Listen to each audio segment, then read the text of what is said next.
7장, 8장이죠. 8장 1절에서 11절 길어요. 좀 빨리 교독하시도록 할게요. 그러므로 이제 그리스도 예수 안에 있는 자에게는 결코 정죄함이 없나니 이는 그리스도 예수 안에 있는 생명의 성령의 법이 죄와 사망의 법에서 너를 해방하였음이라. 율법이 육신으로 말미암아 연약하여 할 수 없는 그것을 하나님은 하시나니 곧 죄로 말미암아 자기 아들을 죄 있는 육신의 모양으로 보내어 육신의 죄를 정하사 육신을 따르지 않고 그 영을 따라 행하는 우리에게 율법의 요구가 이루어지게 하려 하심이니라. 육신을 따르는 자는 육신의 일을, 영을 따르는 자는 영의 일을 생각하나니 육신의 생각은 사망이요 영의 생각은 생명과 평안이니라. 육신의 생각은 하나님과 원수가 되나니 이는 하나님의 법에 굴복하지 아니할 뿐 아니라 할 수도 없습니다. 하나님을 기쁘시게 할 수 없느니라. 만일 너희 속에 하나님의 영이 거하시면 너희가 육신에 있지 않고 영에 있나니 누구든지 그리스도의 영이 없으면 그리스도의 사람이 아니라. 또 그리스도께서 너희 안에 계시면 몸은 죄로 말미암아 죽은 것이나 영은 의로 말미암아 살아있는 것이니라. 다 같이 예수를 죽은 자 가운데서 살리신 이의 영이 너희 안에 거하시면 그리스도 예수를 죽은 자 가운데서 살리신 이가 너희 안에 거하시는 그의 영으로 말미암아 너희 죽을 몸도 살리시리라. 아멘. 우리 말씀 듣기 전에 주변 분들하고 한번 이렇게 인상하십니다. 당신은 귀신 들린 자가 아니라 성신 들린 자입니다. 이렇게 인사를 좀 해주세요. 네. 여러분, 신 내린 무당을 보셨습니까? 이 신 내린 무당을 보면 정상적인 모습은 아니지만 때로는 초인적인 힘을 발휘하는 것을 봅니다. 예를 들어서 이 신 내림 구슬할 때요, 무당들이 날이 이렇게 반드시 서 있는 작두 위에서 춤을 춰요. 그런데도 발이 상하지를 않습니다. 근데 여러분, 이거 사기 아닙니다. 진짜예요. 귀신의 역사로 그런 초자연적인 일들이 일어나는 거죠. 그래서 이런 귀신의 역사를 본 사람들은 설사 그것이 귀신의 힘을 입는 것이라 할지라도 자신의 삶에 도움이 될 수만 있다면, 예를 들면 병이 낫는다거나 비즈니스 문제가 해결되거나 하여튼 내 삶에 도움만 될 수 있다면 얼마든지 그 귀신의 도움을 받으려고 한다는 거예요. 그래서 굿도하고 무당도 찾아가고 하는 거 아니겠습니까? 그런데 여러분, 이것은 귀신의 실체를 모르는 거예요. 귀신들도 때로는 초자연적인 힘을 발휘합니다. 그러나 결국은 그런 일들을 통해서 사람을 고통스러운 가운데, 영원한 멸망 가운데 빠지게 하는 존재라는 사실을 우리는 분명히 기억을 해야 돼요. 그런데 사실 표현이 좀 이상해서 그렇죠. 우리 그리스도인들도 알고 보면 신들리기는 마찬가지예요. 다만 우리 그리스도인들은 사람을 멸망에 빠뜨리고 파괴시키는 귀신이 아니라, 구신이 아니라 사람들에게 생명을 가져다주는 하나님의 신에 들렸다는 것이 다릅니다. 재밌는 거는요, 귀신 들린 이 무당들은 하나님의 신이 있는 성도들을 알아본다는 거예요. 그래서 구술하다가도 예수 믿는 사람들이 가면 굿이 안 된다고 다른 데로 가라 그래요. 심지어 제가 아는 어떤 성도는요, 교회에 나오게 된 이유가 뭐냐, 무당이 교회 나가라고 해서 왔다는 사람도 있습니다. 인생이 답답하고 힘들어서 어떻게 좀 해결해 볼까 해서 무당을 찾아갔더니 무당이 그러더래요. 당신 문제는 내가 섬기는 귀신이 해결할 수 있는 문제가 아니고 더 큰 신인 하나님께서 해결할 수 있는 문제라고 하면서 교회에 가보라고 하더라는 거예요. 어찌됐건 예수 믿는 사람하고 예수를 믿지 않는 사람의 가장 큰 차이점을 말하라면 그것은 그 안에 예수의 영이 있느냐 없느냐의 차이라고 말할 수 있습니다. 그리스도의 사람이라면 반드시 그 안에 그리스도의 영이신 성령이 계십니다. 오늘 본문 9절도 그것을 분명하게 선언하고 있어요. 우리 9절을 다시 한번 읽어봅니다. 네, 시작. 하나님의 영이 거하시면 너희가 육신에 있지 아니하고 영에 있나니 누구든지 그리스도의 영이 없으면 그리스도의 사람이 아니라. 여러분, 여기서 말하는 그리스도의 사람이라는 것은 쉽게 말하면 그리스도인이라는 거예요. 그리스도인이 영어로 뭐죠? 그리스도인? 어려우세요? 크리스찬. 근데 크리스찬이라는 뜻이 뭔지 아십니까? 그리스도에 속한 자, 그리스도를 따르는 자, 그리스도가 있는 자라는 뜻입니다. 그런데 우리가 예수님의 십자가의 죽으심과 부활하심을 믿어서 그리스도인이 되는 것은 이 그리스도의 영이신 성령께서 우리 안에 들어오셔서 우리를 거듭나게 할 때만 가능하게 된다는 거예요. 그러니까 여러분들이 아무리 여러분의 의지를 가지고 나 예수 믿어야지, 다음 주부터 교회 다니면서 나도 예수 믿고 천국 가야지, 아무리 여러분이 의지를 가지고 해도 안 됩니다. 여러분의 의지로 믿어질 수 있는 게 아니에요. 성령께서 우리 안에 들어오셔서 우리가 거듭날 때, born again, 다시 영으로 태어날 때만이 가능하다는 거예요. 요한복음 3장 3절에서도 그래서 예수님이 이렇게 말해요. 진실로 너희한테 이르는데 사람이 거듭나지 않으면, 다시 태어나지 않으면 하나님의 나라를 볼 수 없느니라. 그랬더니 니고데모가 고민이 되는 거예요. 그 말이 이해가 안 되는 거예요. 그래서 묻습니다. 나같이 늙은 사람이 어떻게 다시 납니까? 그러면 내가 다시 어머니의 자궁으로 들어가야 됩니까? 이렇게 물어요. 그때 니고데모의 질문에 예수님이 이렇게 대답을 하십니다. 요한복음 3장 5절이죠. 사람이 물과 성령으로 나지 않으면 하나님의 나라에 들어갈 수 없느니라. 다시 말하면 성령으로 역사하셔서 내가 영으로 두 번째 born again 다시 태어나지 않으면 하나님의 나라를 알아볼 수가 없다는 거예요. 예수를 주라 말할 수가 없다는 거예요. 하나님을 아버지라고 부를 수가 없다는 거예요. 성령이 나를 거듭나게 해주면 그 하나님 나라가 보이고 예수가 주가 되고 하나님이 아버지가 되고 죽어도 영원한 천국에 들어갈 수 있다는 것입니다. 오늘 본문 8장은 그 성령께서 우리 그리스도인들에게, 우리에게 들어오심으로 말미암아 우리가, 내가 지금 어떤 존재가 됐는가, 혹은 그 성령께서 우리 안에 오셔서 나에게 하나님은 어떤 축복을 주셨는가를 아주 상세하게 쓰고 있습니다. 그런 의미에서 이 로마서 8장은요 로마서의 핵심이라고 말할 수 있습니다. 슈페너라고 하는 성경학자는 로마서 이 8장을 반지 중에서도 요 머리, 대가리, 이 다이아몬드라고 비유를 했습니다.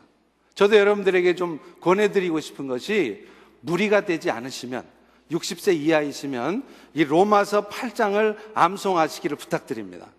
이 말씀이 여러분의 평생을 붙들 수 있을 거라고 저는 확신해요. 오늘 저는 로마서 8장의 말씀을 통해서 성령께서 도대체 우리에게 어떤 은혜를, 축복을 주셨는가를 잘 살펴보기를 소망합니다. 은혜의 시간 되기를 축원합니다. 가장 먼저는요, 성령께서 우리 안에 임하게 되었을 때 우리가 받는 축복은 가장 먼저 결코 정죄함이 없다는 거예요. 오늘 본문 1절을 같이 한번 읽어봅니다. 시작. 그러므로 이제 그리스도 예수 안에 있는 자에게는 결코 정죄함이 없나니. 여러분, 여기서 결코라는 단어를 왜 썼을까요? 결코라는 뜻이 뭐예요? Never. 어떤 일이 있어도 정죄받지 않는다. 한 번 성령이 임해서 그리스도와 연합된 자가 되면 그가 설사 잠시 죄의 유혹에 빠져서 연약한 모습으로 살아도, 엉뚱한 짓을 조금 해도 그것 때문에 정죄함을 다시 받지 않는다는 거예요. 성경에서 정죄라는 의미는 뭐냐면요, 죄로 정해져서 그 죄에 대한 책임을 지는 것을 말해요. 율법은 그 죄를 정해놨습니다. 죄는 이런 것입니다 라고 써놨다는 거예요. 그리고 그 죄를 범하면 이런 벌을 받게 됩니다 라고 써 있습니다. 근데 죄라는 게 사실 우리가 로마서 강해를 하면서 계속 살펴봤듯이 도덕적인 잘못만을 말하는 게 아니에요. 그러다 보니까 사람들이 당신은 죄 아래 있습니다, 죄인입니다 그러면 내가 언제 죄 지었어요? 저 법 어긴 적 없어요, 이런 말을 한다는 거죠. 성경에서 말하는 죄는 그런 도덕 윤리 차원의 죄가 아니라 창조주이신 하나님을 떠나 있는 게 죄예요.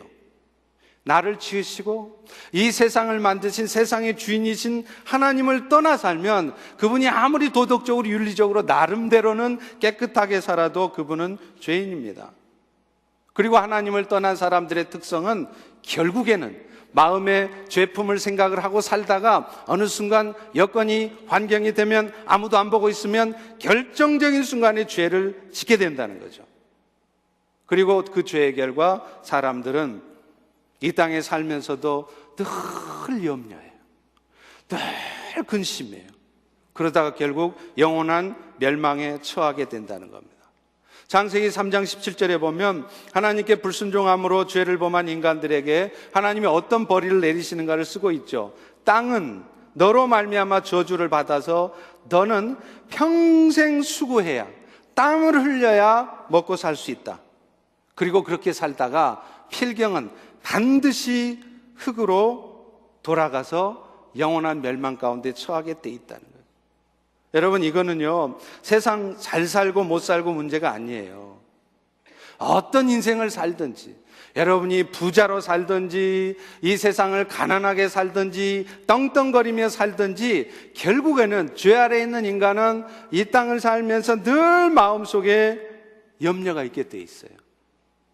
비즈니스 잘 돼도 이거 언제 이 비즈니스 잘못되면 어떡하나, 늘 두려운 거예요. 안 되면 안 되는 대로, 되면 되는 대로 늘 두려워하고, 그래서 뭔가 내 뜻대로 되지 않으면 누군가를 지목해서 원망하고 미워하고, 그렇게 살아가다가 마침내 필경은 죽어서 영원토록 지옥 형벌을 받게 된다는 것입니다. 이것이 하나님을 떠나 죄 가운데 사는 사람들의 운명이에요. 그런데 성령이 임해 있는 성도들에게는 이런 죄에 대한 대가가 치러지지 않아도 된다는 것입니다. 그러니 이게 사실은 얼마나 큰 축복입니까? 예수 믿어서 비즈니스 잘 되고, 예수 믿어 자식들 좋은 대학 들어가고, 예수 믿어 프로모션하고, 이게 아니에요. 사실 우리 그리스도인들조차도요, 지난 로마서 7장에 살폈듯이 수시로 죄를 범할 수밖에 없어요. 바울과 같은 훌륭한 사도도 그런 고백하잖아요. 내가 원하는 선은 행치 않고 원치 않는 악을 행하는구나. 오호라, 나는 공고한 사람이로다. 왜 내가 그때 그 말을 했지? 왜 내가 그때 그런 행동을 했지? 하지 말았을 걸 하면서 산다는 거예요. 근데 감사한 것은 설사 우리가 잠시 육신의 연약함 때문에 그런 죄악된 삶에 빠진다 할지라도 그것 때문에 결코 다시는 정죄함을 당하지 않는다는 것입니다. 그 이유가 2절에 나와 있어요. 이는 그리스도 예수 안에 있는 생명의 성령의 법이 죄와 사망의 법에서 너를 해방하였습니다. 이건 헬라어 용법에 과거 완료로 됐어요. 끝난 일이라는 거예요. 완전히 해방했다는 겁니다. 원래 법이라는 게 뭡니까? 실행력이 보장되어 있는 거예요. 아무리 이런저런 얘기를 해도요, 저쪽에서 법이요, by law, 그러면 끝이에요. 그 법대로 해야 돼요. 왜 그럴까요? 그 법은 실행력이 보장되어 있는 것이기 때문에 그렇습니다. 그런데 생명의 성령의 법이 사망과 죄의 법에서 해방했다, 이 말은 뭐냐? 성령께서는 생명을 가져다 주시는 분이라고 정해져 있기 때문에 어떤 상황 속에서도 그 법대로 실행되어야 된다는 거예요. 다시 말하면 어느 누구가 죄와 사망 가운데 있을지라도 생명을 가져다주는 성령이 임하기만 하면 그는 그 죄와 사망에서 해방되어 줘야 된다는 겁니다. 할렐루야. 3절과 4절에 보면 그 이유를 자세히 쓰고 있어요. 육신의 연약함으로 말미암아 할 수 없는 그것을 하나님은 하시는데 어떻게 하셨느냐? 그것을 위해서 하나님께서 죄 없으신 예수님을 죄 있는 육신의 모양으로 오게 하셔서 율법의 요구를 대신 이루셨다는 거예요. 죄의 삭은 사망이라고 율법에 정해져 있는데 그 죄의 삭신 사망을 죄가 없으신 예수님이 대신 치러주셨다는 거예요. 그래서 예수를 믿어 성령이 들어가 있는 사람은, 영에 속해 있는 사람들은 그 율법의 요구가 이미 다 이루어진 것으로 간주되었다는 것입니다. 그러므로 그 예수의 은혜를 입은 성령이 임해 있는 우리 성도들은 어떤 죄악에 대해서도 모든 죄의 대가가 이미 치러진 것입니다. 더 이상 정죄함을 통해 그 죄의 대가를 받지 않아도 된다는 거죠. 우리는 성령에 속한 자가 되었지만 때로는 여전히 옛습관에 빠져서 육신을 따를 때가 있어요. 그러나 그렇다고 우리가 육신에 속한 자가 다시 되는 것이 아닙니다. 우리는 분명 하나님의 크신 사랑의 은혜로 이미 성령에 속한 자가 되어 있기 때문에 그래요. 이미 죄씨 집안에서 떠나서 의씨 집안으로 시집을 온 사람들이기 때문에 그렇습니다. 그렇기 때문에 우리가 지난날에 지었던 죄악뿐만 아니라 지금 우리 눈앞에 보이고 있는 연약한 모습에 대해서도, 심지어는 우리가 앞으로 지을 수 있는 모든 죄에 대해서도 우리는 자유로운 것이에요.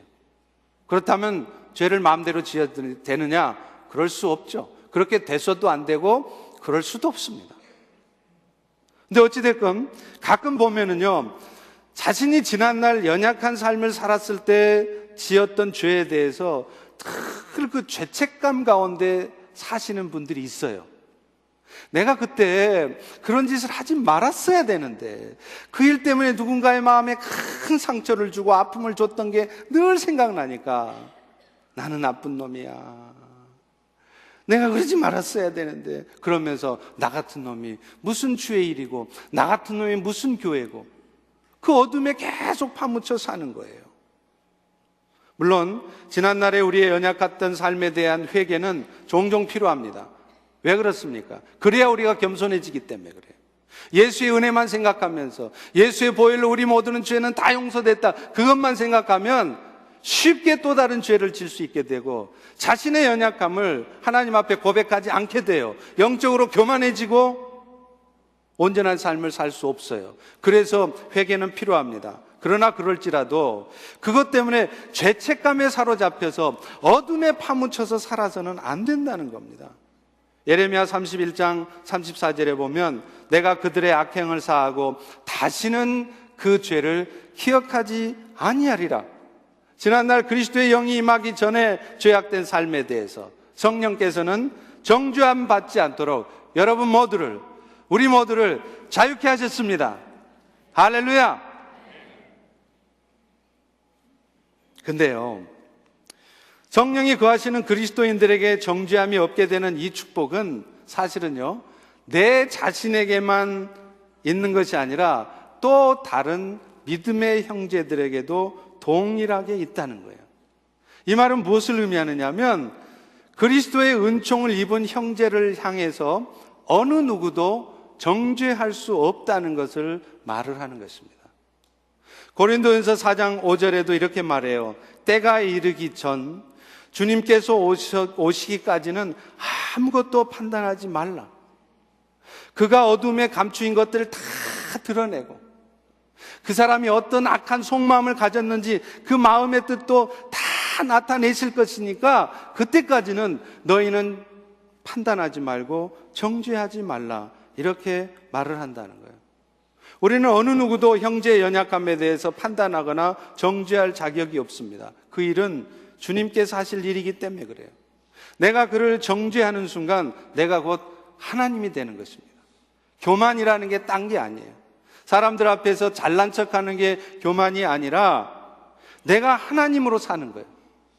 법을 세운 입법자요, 그 법을 판단하신 심판자이신 하나님이 하실 일을 내가 대신해서 연약한 자를 판단하고 마음속으로 미워하고 정죄하는 삶을 살면 그것이 여러분 영적으로 교만한 삶인 것이고, 그것이 바로 하나님처럼 살아가는 것입니다. 근데 사실 우리가 왜 쉽게 판단을 하고 정죄를 잘하게 되느냐면요, 제 경험으로 봐도 그렇습니다. 잘 해보려고 할 때 그래요. 잘 되게 하고 싶은 마음이 많을 때 우리는 자신도 모르게 쉽게 판단하게 되고 정죄하게 되더라고요. 자녀들이 잘 되게 하고 싶은 마음이 지나치게 되면 우리는 자녀들의 연약함에 대해서 잘 이해를 못해요. 기다려주지를 못해요. 받아들여주지를 못해요. 그래서 함부로 판단하고 정죄해요. 가정에서도 마찬가지입니다. 남편과 아내의 연약함을 쉽게 받아들이지 못하고 서로가 라이벌처럼 공격하고, 이런 이유가 뭐냐? 사실은 그 남편, 그 아내를 좀 잘 되게 해서 행복한 가정 만들려고 하는 거잖아요. 그런데 그런 마음이 자칫 우리로 하여금 판단하게 만들고 정죄하게 만들면 그것 때문에 오히려 가정이 깨진단 말이에요. 교회 공동체도 마찬가지입니다.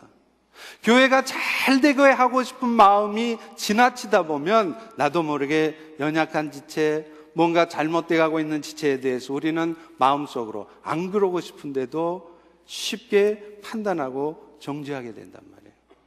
그런데 문제는 그런 것들이 우리 자녀를 변화시키지를 못한다는 겁니다.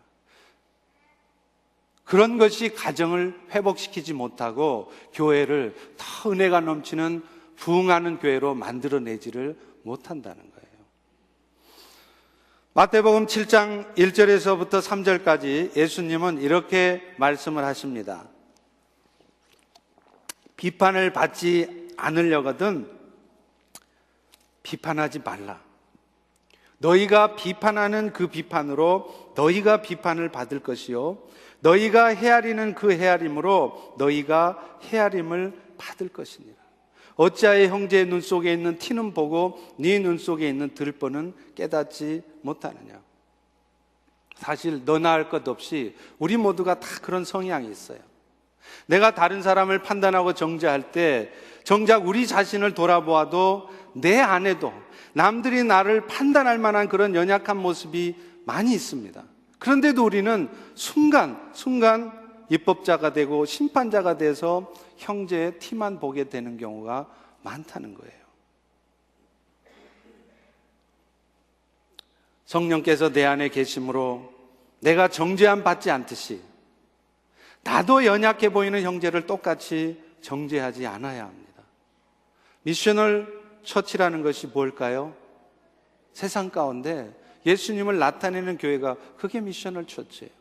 그럼 어떻게 예수님을 세상에 보여주시겠습니까? 세상 사람들은 서기관들처럼 바리새인들처럼 틈만 나면 판단하고 정죄하지만 우리는 쉽사리 판단하지 않는 것입니다. 그럴 때 세상은 그런 우리들을 통해서 예수님을 보게 되는 거예요. 사랑하는 성도 여러분, 지난날에 여러분의 연약했던 삶 때문에 너무 지나치게 죄책감에 휩싸여 살지 마시기 바랍니다.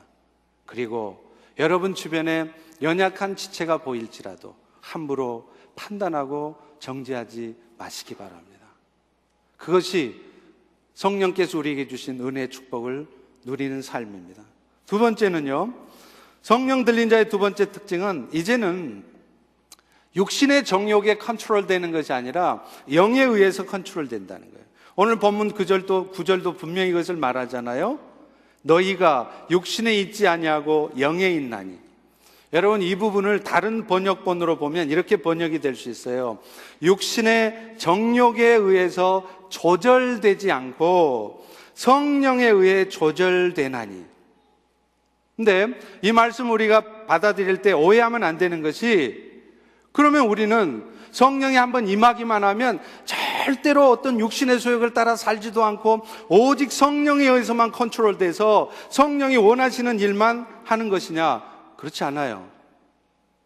우리 안에는 여전히 그리스도와 연합된 이후에도, 성령이 들어오신 이후에도 성령도 계시지만 육체의 본성도 죽을 때까지 남아 있습니다. 그래서 우리 역시 성령을 따라 살다가도 어느 순간 육신을 따라 살 때가 종종 있다는 거예요.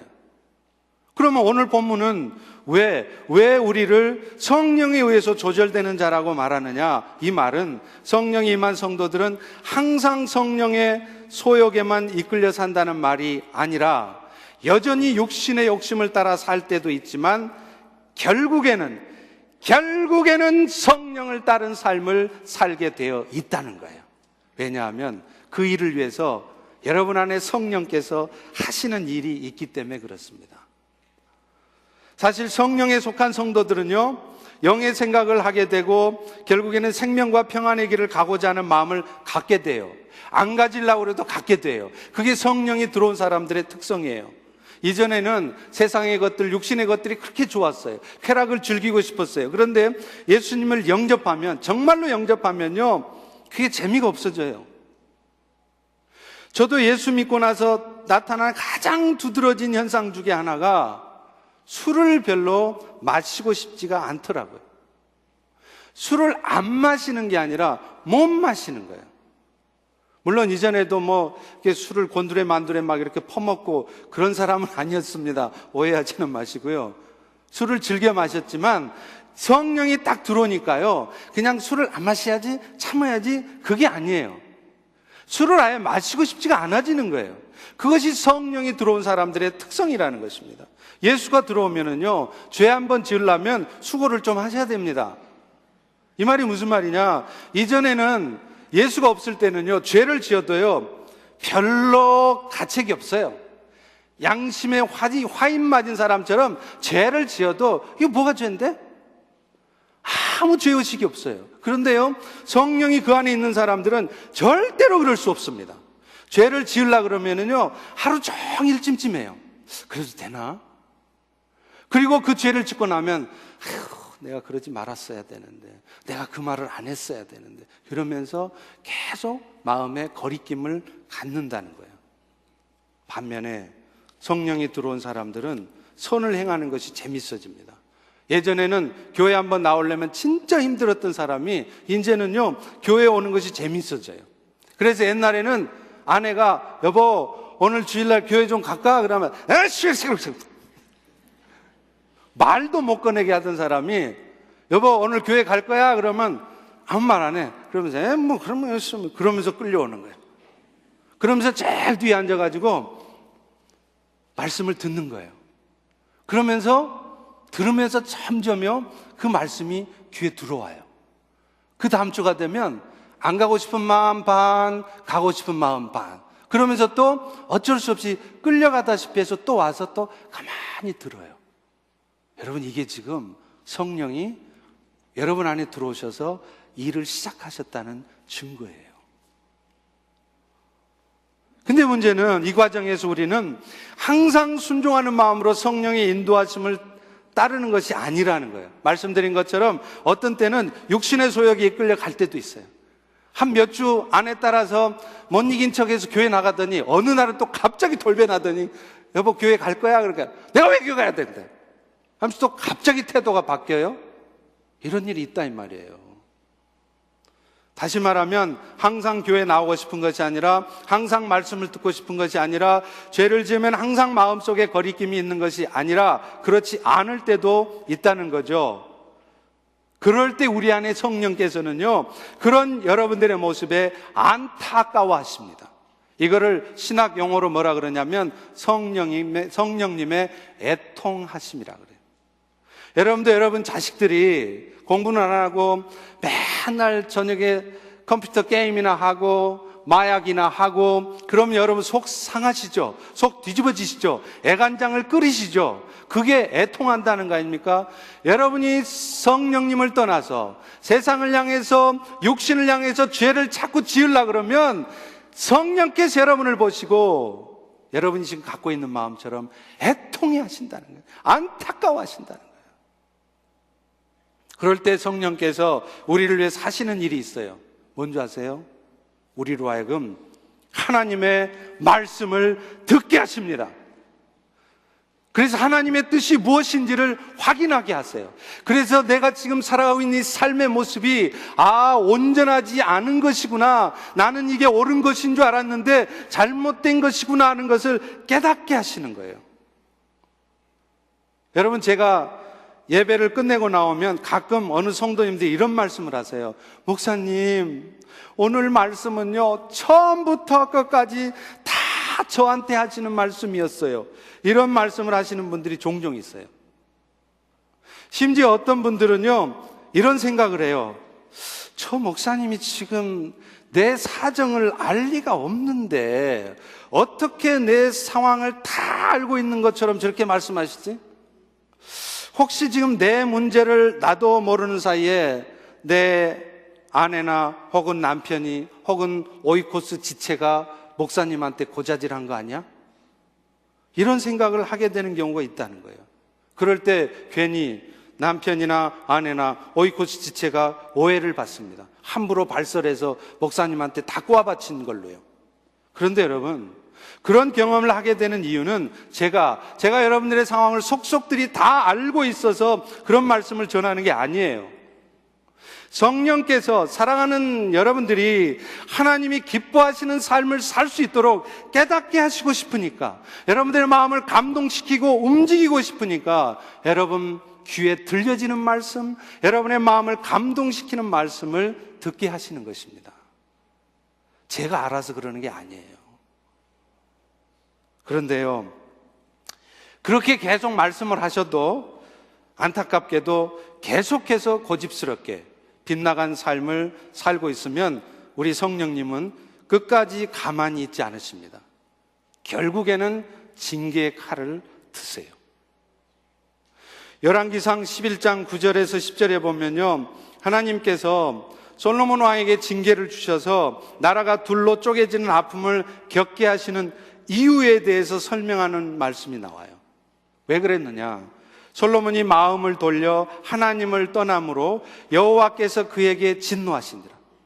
솔로몬이 결국은 하나님을 떠나서 자꾸만 세상 가운데 마음 들고 세상과 짝해서 사니까 그러지 말아라, 이 이유 때문에 솔로몬이 그런 징계를 받는 거예요.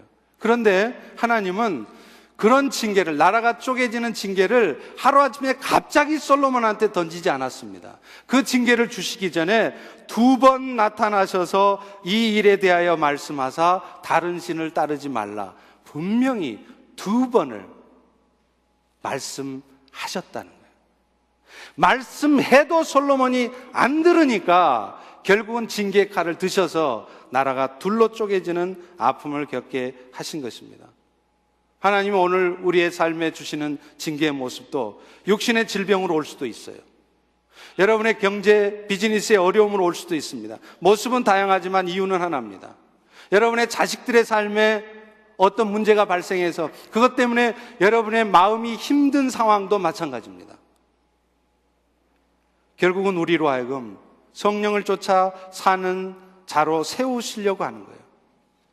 물론 성도들의 삶에 어려움이 오는 것이 항상 이렇게 우리가 뭔가 잘못한 것이 있어서 징계 차원에서 오는 것만은 아닙니다. 그렇기 때문에 앞서 말한 것처럼 어려움에 처한 성도들을 은근히 정죄하면서 네가 지금 뭔가 잘못한 게 있으니까 그런 어려움 겪는 거지, 네가 똑바로 안 사니까 네 자식들이 그 모양이지, 그러면서 함부로 정죄하는 말을 하셔서는 안 됩니다. 어찌되었든 뭔가 잘못된 부분이 있어서 하나님이 나에게 징계를 주신 것이라면 그 징계는 죄에 대한 대가를 치르는 것이 아니라 그런 어려움들을 통해서 성령께서 우리를 깨닫게 하시려고 하신다는 거예요. 다시 말하면 우리의 유익을 위해서 주시는 것이라는 거예요. 히브리서 12장 10절 11절에도 하나님 주시는 징계의 목적을 분명히 설명하잖아요. 오직 하나님은 우리의 유익을 위하여 그분의 거룩하심에 동참케 하려고 징계를 주신다는 거예요. 그래서 징계를 받을 때는 즐겁지 않습니다. 여러분, 징계받는 게 좋은 사람이 어디 있어요? 다 힘들고 고통스럽죠. 슬퍼 보이지만, 힘들지만 그것 때문에, 그것으로 말미암아 우리는 의와 평강의 열매를 맺게 된다라고 말씀합니다. 이스라엘 백성들이 그랬잖아요. 여러분, 애초에 하나님이 이스라엘 백성들을 하나님 나라 백성으로 부르신 이유가 뭐예요? 이스라엘만 축복받아서 잘 먹고 잘 살고 그렇게 행복하게 이 땅을 살다가 가라고? 그렇게 이스라엘을 부르셨나요? 아닙니다. 아브라함에게 복을 주신 이유가, 아브라함아 내가 너에게 복을 주마, 복을 주신 이유가 아브라함 지 혼자 잘 먹고 잘 살라고 복을 주셨냐 이 말이에요. 아니에요. 열방 가운데 하나님의 은혜를, 하나님의 사랑을 전하는 복의 통로로 살라고 오늘도 하나님은 우리의 삶을 축복하시는 것입니다. 그런데 이스라엘 백성들은 그런 하나님 주신 사명을 망각했어요. 그래서 어찌하든지 자신들의 삶이 풍요로워지기만을 원했습니다. 그래서 심지어는 가나안 사람들이 섬기는 바알신과 아스타롯 신을 섬겨서라도 그들에게 절을 해서라도 하나님이 아니라 내 삶이 풍요로워만질 수 있다면 나는 얼마든지 절을 할 수 있다고, 그래서 가나안 신들을 섬긴 거 아니에요. 그럴 때 하나님은 그런 이스라엘을 깨닫도록 수많은 선지자들을 보내요.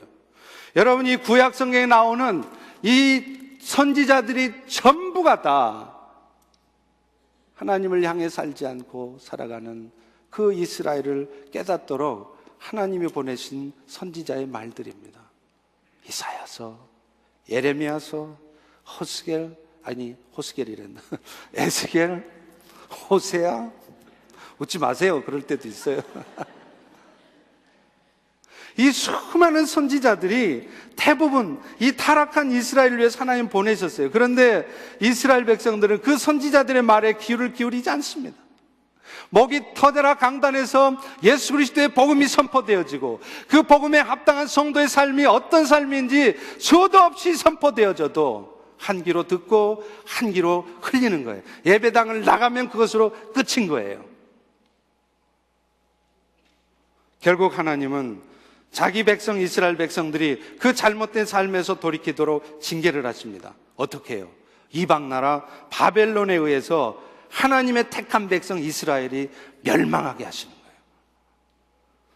신명기 8장 19절 20절에 경고하신 대로입니다. 너희가 여호와를 잊어버리고 다른 신들을 따라 섬기며 그들에게 절하면 하나님께서 멸망시킨 민족들 같이 너희도 멸망하리라. 여러분, 예수 믿는 사람은 다 비즈니스 잘 되고 모든 게 형통할 줄 아세요? 아닙니다.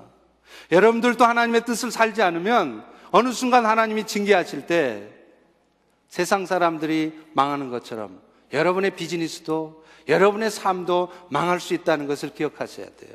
다만 그렇게 하시는 이유가 뭐냐? 그걸 통해서 우리를 깨닫게 하시려는 거예요. 우리가 더 하나님 앞에 성숙하고 성결한 삶이 되도록 하시려고 하는 거예요.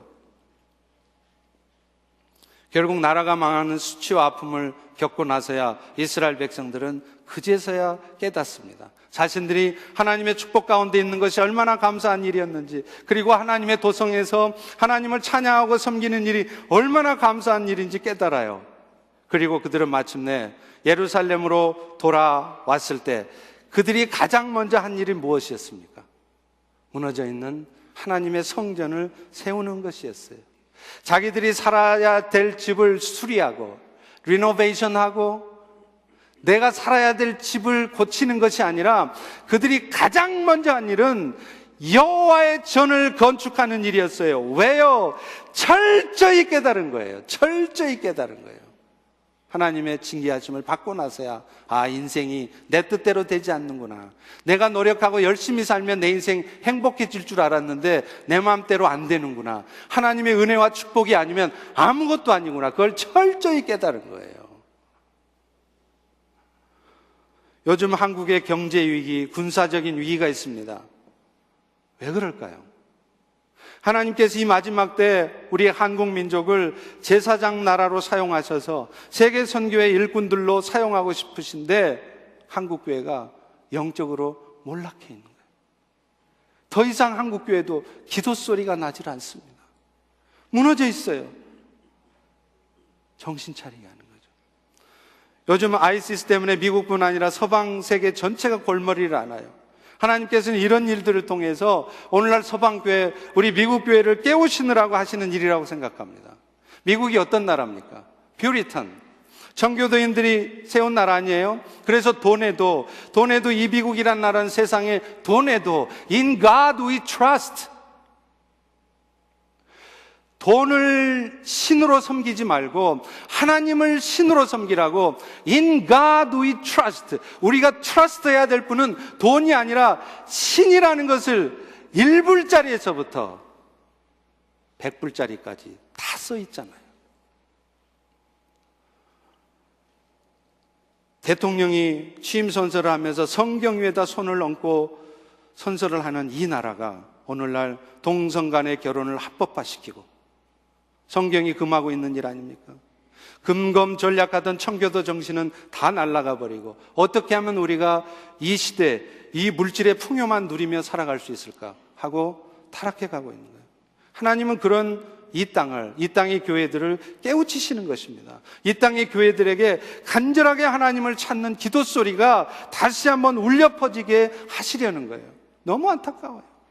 한국 교회도 마찬가지고 미주 한인교회도 마찬가지예요. 기도 소리가 없어요. 통곡의 소리가 없어요. 성전에서 기도 소리가 떠난 지가 오래입니다. 우리 성도의 개인의 삶에 있어도 마찬가지예요. 성령님은 지금도 우리의 삶이 영을 따라 살아가는 삶이 되도록 하기 위해서 일하세요.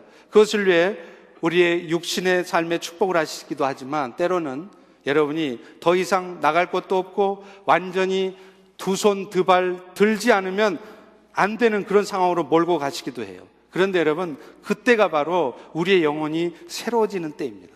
비로소 우리 안에 계시는 전능하신 주님께 우리의 시선을 집중하게 되는 때예요.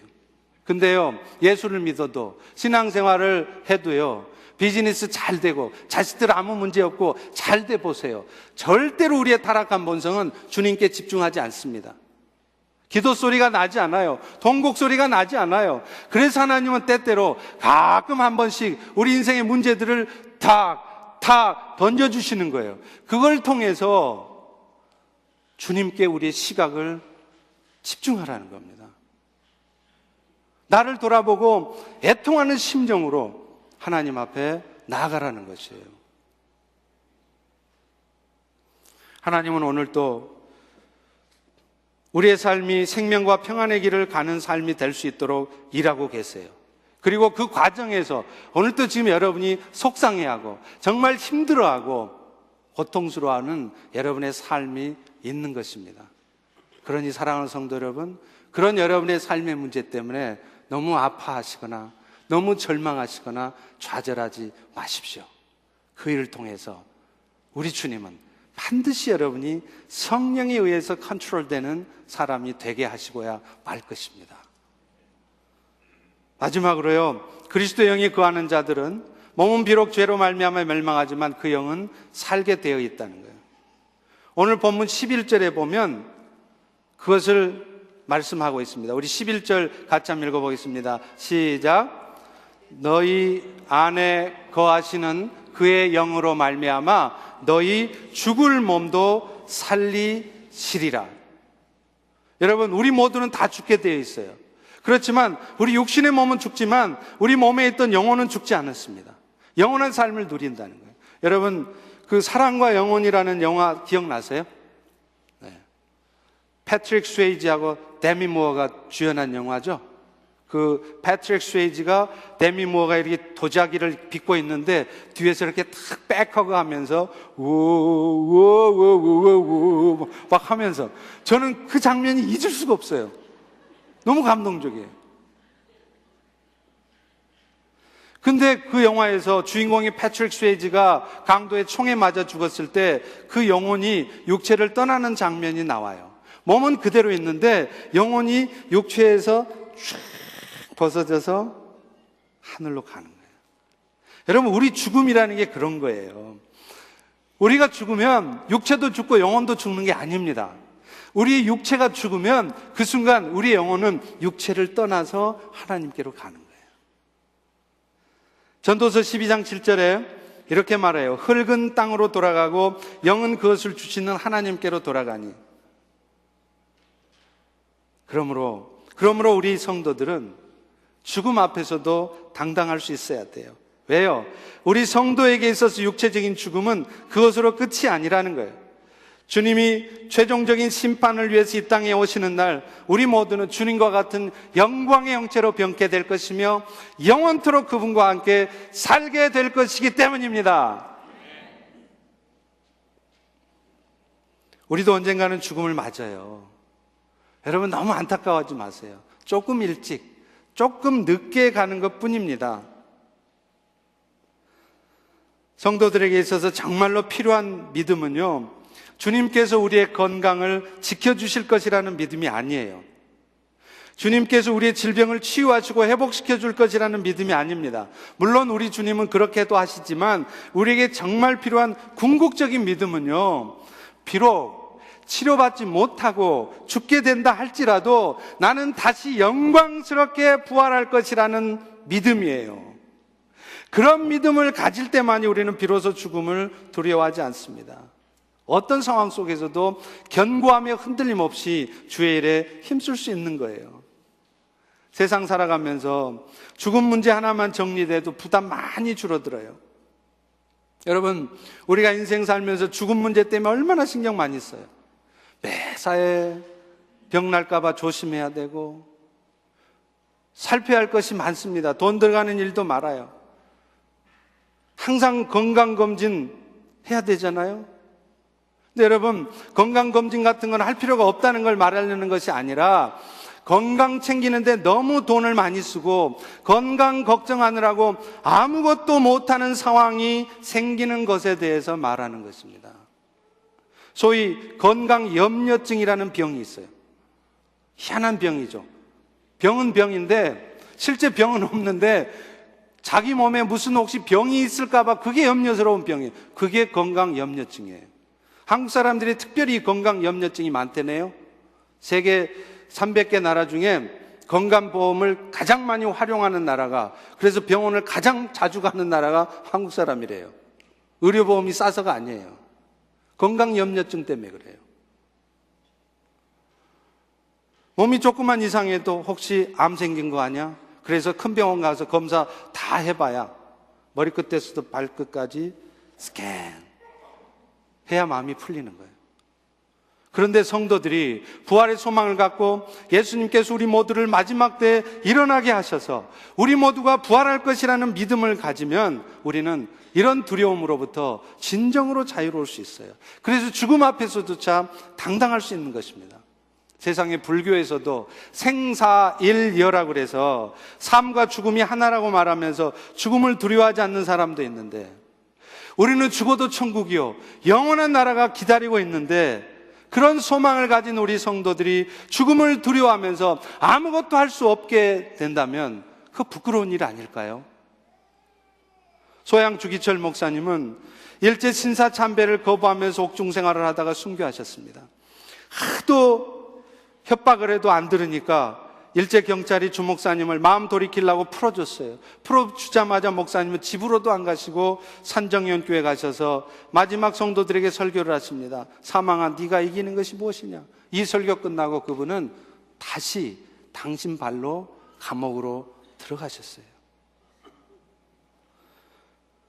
그분이 죽음을 두려워하지 않으면서 마지막까지 일사각오로 신앙을 지키며 흔들림 없이 주를 위해서 섬길 수 있었던 이유가 뭘까요? 그 담대함이 어디서 나왔을까요? 여러분, 혹시 주기철 목사님이 공수특전단 출신이라는 얘기 들어보셨어요? 주기철 목사님이 레인저스, 유격대원 출신이라는 얘기 들어보셨어요? 아닙니다. 예수 그리스도의 부활에 대한 소망을 붙드니까 그 연약한 육신을 갖고도 그런 담대한 삶을 사시는 거예요. 오늘 우리 모두에게는 어떤 연약함에도 결코 정죄함 받지 않게 하시는 성령의 은혜가 있습니다. 그리고 그분의 일하심으로 날마다 오늘 또 우리의 삶은 지금 거룩게 되어지고 있어요. 그 일을 위해서 하나님이 때로는 우리에게 아픔을 주시기도 하지만 이 모든 일도 결국은 우리를 더 거룩해 하시려고 하나님 주신 축복입니다. 이 믿음 가운데 흔들림 없이 오히려 어렵고 힘든 형편에서도 세상과 사람들을 축복하며 살아가는 우리 모두가 되기를 주의 이름으로 축원합니다. 우리 일어나셔서 주님 내가 여기 있사오니 한번 같이 찬양합니다. 주님 내가 여기 있사오니 나를 보내소서. 나의 몸 주께 드리오니 주 받으소서.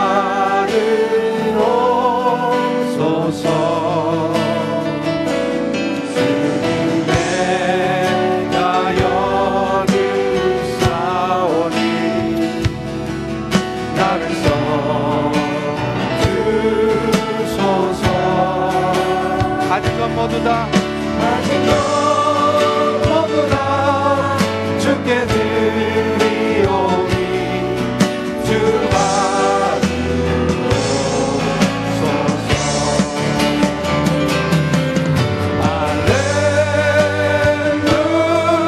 할렐루야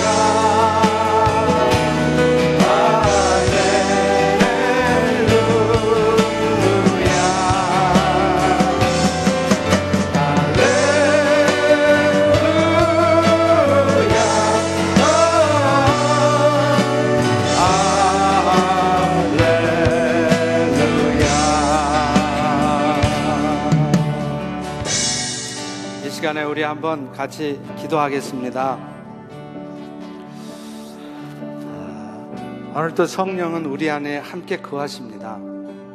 우리가 연약하지만 때로는 실수도 하지만 그런 연약한 우리를 버리지 않으시고 떠나지 않으십니다.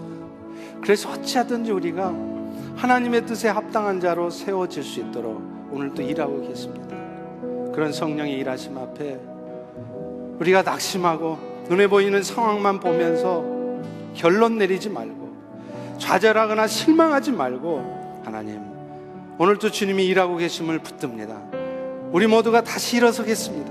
하나님, 나를 회복시켜 주시고 우리 가정을 회복시켜 주시고 우리 교회를 회복시켜 주시고, 그래서 이제 회복된 우리들을 통하여서 주님의 뜻을 이룰 수 있기를 원합니다. 주님, 오늘 내가 여기 있사오니 나를 받아주시옵소서. 오늘 내가 다시 한번 새롭게 나를 결단합니다. 성령님, 나를 도와주시옵소서. 우리 같이 통성으로 기도하겠습니다.